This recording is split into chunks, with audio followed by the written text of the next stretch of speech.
Hello everyone, welcome to my channel where we talk about the things we love like gaming, shows, and anime. Today I want to show you guys a list of all the Dragon Ball arcade games, which all of them happen to be in Japan only. And there's been quite a lot of them out for a long time, so although I haven't been able to try them out for myself, I'll explain what they're all about and everything you need to know in case you're interested and would like to try them out for yourself, if you're ever in Japan. But before we begin, I'd like to give a shout out to Ultra Z Ninja, Android 18, Julius 45, Alexander Caraballo, and Hassan Yosef. Thanks everyone for tuning into the Scorpion channel and showing the love, whether it's DBZ related or not. Now, let's begin. So the first Dragon Ball Z game that ever came out in arcades was called Dragon Ball Z. That's it. I guess they weren't expecting Dragon Ball Z to receive tons and tons of different games, so this arcade game came out in 1993 and it was only a one-player game. The playable characters were Goku, Vegeta, Gohan, Piccolo, Frieza, Ginyu, Rikuma, and Bartok. The cool things about the game is that the background is destructible and the gameplay is similar to Street Fighter 2. The quality looks legit for its time, and if you win 5 matches in a row with Goku, he'll go Super Saiyan. He'll stay that way until you either beat the game or you reset the machine. A year later, a new game came out known as Dragon Ball Z VRVS. VRVS stands for Virtual Reality Versus.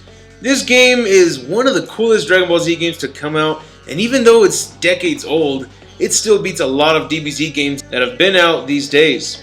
The game has a mix of both 2D and 3D to make it look as if you are in total control of your character.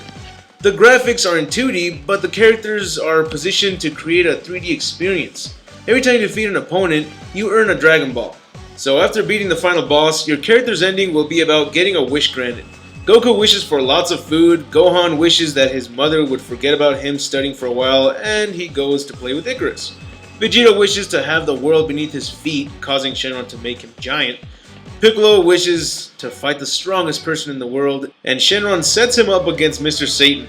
And Future Trunks wishes for his father to be alive in his timeline. Also, the final boss has never been seen before in the manga or anime. His name is Azato, and this is the only game you get to fight him in. There were 2 ways to play this game, a joystick with 3 buttons, and a deluxe edition of the game that features a motion sensor that allows the player to move his or her body to control the character in the game. Dragon Ball VR Versus was supposed to be released on the 3DO console. They actually demonstrated it on the 3DO at a convention in Japan, but that console wasn't doing very good with sales, so they decided to cancel it.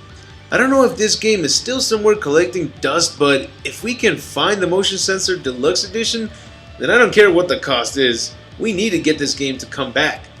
The next game we got for arcades was Dragon Ball Z 2 Super Battle. It was a sequel to the 1993 DBZ arcade game. The graphics look good, there are 10 playable characters this time, no Ginyu Force members or Frieza. The game takes place in the Cell Saga, so the playable characters are Goku Super Saiyan, Gohan Super Saiyan 2, Vegeta Super Saiyan, Future Trunks Super Saiyan, Piccolo, Android 16, 1820, Cell, and Mr. Satan. They added Mr. Satan as a playable character, but not 17. I don't get why so many games do this. Why does 17 not make the cut for most games?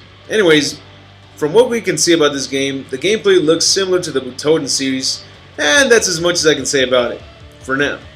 Super Dragon Ball Z was the next arcade game that came out in 2005. It was 10 years later. No idea why they waited so long. But this game isn't news to you. The game was ported to the PlayStation 2 and released in all regions, so we've all experienced this game before. I put this game on a list of top 10 worst DBZ games, but not because it sucked, but because it had a shitload of potential, but instead of expanding the game, they simply kept it like it was. Yeah, it's stupid now that I think about it as a reason to include it on the list, but if I could replace it with a different game, one that is shitty, then I'd say personally it would have to be Dragon Ball Shenron no Nazo. The next arcade game came out known as Data Cardass or Cardass Dragon Ball Z. Dragon Ball Cardass is a trading card series made by Bandai in 1991. So in 2005, they developed an arcade machine. This is when the next DBZ arcade game stopped being about 2D fighters and started being about an RPG game that consists of trading cards. Is it Cardash? I don't know, I'm just going to say Cardass. Data Cardass Dragon Ball Z 2 came out in 2006. Dragon Ball Z Bakuretsu Impact came out in 2007. Dragon Ball Z W Bakuretsu Impact came out in 2008. Then Dragon Ball Z Dragon Battlers came out in 2009. And then finally the last one, Dragon Ball Heroes in 2010, but this one became quite the hit. Japan received Dragon Ball Heroes Ultimate Mission and a sequel for the 3DS, but that's a different story. The card-ass games were developed by Dimps and Pyramid. You can tell by the quality of the gameplay. The details look the same as Dragon Ball Z Shin Budokai, a PSP game also developed by Dimps. Dragon Ball Z Bakuretsu Impact was the third Data card-ass DBZ game, and W Bakuretsu Impact was the fourth one.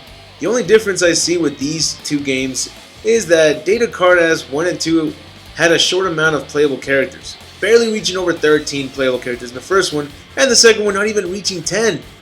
If you don't count the same character but with the transformation. Dragon Ball Z Dragon Battlers was also an arcade card-based fighting game developed by Dimps. There's over 60 playable characters and it was the first game to include Broly and Vegeta in Super Saiyan 3 form.